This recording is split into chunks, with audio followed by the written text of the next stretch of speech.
अस्सलाम वालेकुम, I am doctor Sana Jameel and I am clinical microbiologist by profession. और आज मैं जिस खतरे पे आपसे बात करना चाह रही हूँ वो एक ऐसा खतरा है जो खामोशी से हम सबकी ज़िंदगी में दाखिल हो रहा है, और उस खतरे का नाम है एंटी माइक्रोबियल रेजिस्टेंस। सो ये एंटी माइक्रोबियल रेजिस्टेंस है क्या?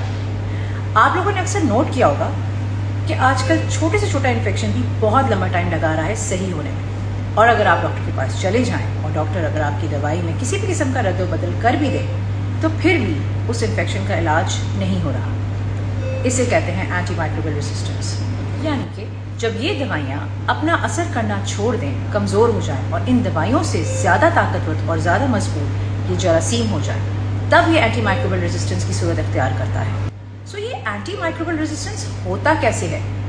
चंद अहम गलतियाँ तो ऐसी हैं जो कि आपने अपने घरों में भी देखी होंगी, अस्पताल में देखी होंगी, क्लिनिक्स में जाके भी देखी होंगी। सबसे पहली गलती, एंटीबायोटिक्स का गैर ज़रूरी इस्तेमाल। जी हाँ, जब आप डॉक्टर के पास जाते हैं हल्का फुल्का बुखार, नज़ला, ज़ुकाम, वायरल फीवर्स के साथ, तो आपने अक्सर डॉक्टर को कहा होगा कि डॉक्टर साहब कोई अच्छी सी एंटीबायोटिक तो लिख दें, और डॉक्टर साहब बेचारे प्रेशर में आके, मरीज़ के प्रेशर में आके एंटीबायोटिक्स प्रिस्क्राइब कर देते हैं। इसमें गलती डॉक्टर की भी है और मरीज़ की भी। डॉक्टर की ये गलती है कि वो जानते बूझते भी आपको एंटीबायोटिक्स प्रिस्क्राइब कर देता है सिर्फ इसलिए ताकि उनका मरीज़ उनसे सेटिस्फाई हो जाए। और मरीज़ की गलती है lack of awareness, lack of education, और ये कि उनको लगता है कि जब तक उनको एक बहुत बड़ी लंबी चौड़ी लिस्ट एंटीबायोटिक्स की नहीं लिख के दी जाएगी, वो उनका मर्ज जो है वो कभी ठीक हो ही नहीं सकता। हल्के फुल्के बुखार, नज़ला, ज़ुकाम, ये तो वायरल फीवर्स होते हैं, इनको तो आप आम पैनाडोल खा के या रेस्ट करके भी आराम से इसको ट्रीट कर सकते हैं। इसमें एंटीबायोटिक्स का इस्तेमाल बिल्कुल ज़रूरी नहीं। दूसरी बड़ी गलती, दवाई के कोर्स को अधूरा छोड़ देना। जी हाँ, आपने खुद भी अपने घरों में देखा होगा कि अगर डॉक्टर ने आपको कोई दवाई प्रिस्क्राइब कर भी दी है, जैसा कि 7 दिन कोई एंटीबायोटिक खाने को दी है, और 2 दिन खाने के बाद आपको लगता है कि आप बेहतर हो गए हैं, आपकी तबीयत में बेहतरी आ गई है, तो आपको लगता है कि अब इसको मज़ीद नहीं खाना चाहिए। इसको बोलते हैं कोर्स को अधूरा छोड़ देना, जो कि एक और बहुत बड़ी गलती है। और इस तरह की गलती जो है वो जरासीम को मुकम्मल तौर पर नहीं मारती, बल्कि उनको पहले से ज़्यादा स्ट्रॉन्ग और बाअसर कर देती है। तीसरी बड़ी गलती है सेल्फ मेडिकेशन, यानी कि सेल्फ प्रिस्क्रिप्शन। आपने अक्सर देखा होगा कि आपके घरों में बहुत सी दवाइयाँ, एंटीबायोटिक्स मौजूद होती हैं, और हल्का फुल्का बुखार हो जाए, इन्फेक्शन हो जाए, डायरिया हो जाए, पेट खराब हो जाए, तो आप वो दवाइयाँ बगैर किसी डॉक्टर के प्रिस्क्रिप्शन के वैसे ही खुद खा लेते हैं, या कभी कभी तो मेडिकल स्टोर में जाके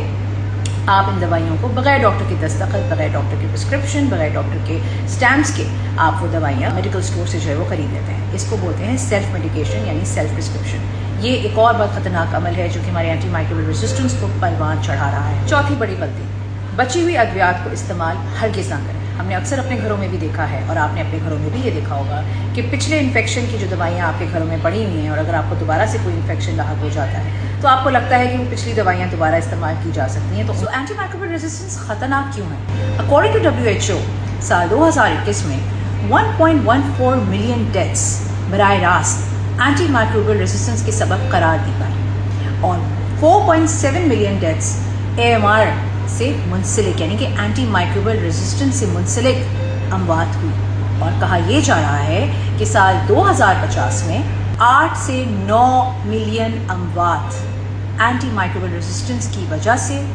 उससे मुंसलिक और उससे बराह रास्त होंगे। 2025 से 2050 के दरमियान AMR यानी एंटी माइक्रोबियल रेजिस्टेंस से मुंसलिक अमवात 39 मिलियन तक पहुँच जाएंगी। बज़ाहिर छोटे से छोटा इन्फेक्शन भी इलाज के काबिल नहीं रहेगा, क्योंकि इस खतरे से कैसे बचा जा सकता है? नंबर 1, एंटीबायोटिक्स सिर्फ डॉक्टर की हिदायत पर इस्तेमाल करें। वायरल इन्फेक्शन जैसे हल्का फुल्का नज़ला, खांसी, ज़ुकाम अगर हो जाए तो उसके लिए एंटीबायोटिक्स के इस्तेमाल से परहेज़ करें। एंटीबायोटिक्स का कोर्स मुकम्मल करें, और बची हुई अद्वियात यानी एंटीबायोटिक्स का इस्तेमाल ना अपने लिए करें और ना अपने प्यारों के लिए करें। हाथ की सफाई, साफ खाना, साफ पानी और वैक्सीनेशन पर ख़ास तवज्जो दें। याद रखें, अगर आज हम एहतियात नहीं करेंगे तो वो दवाएं जो हमें कुछ दिनों में सही कर दिया करती थी, कल को शायद अपना असर करना छोड़ दें। Antibiotics are magic bullets. ये कीमती दवाइयाँ हैं, इनकी हिफाजत करें और इनका जिम्मेदारी के साथ इस्तेमाल करें, क्योंकि आज अगर हम एहतियात करेंगे तो हम अपनी कल आने वाली नस्लों को इस खतरे से महफूज कर सकेंगे। Thank you so much.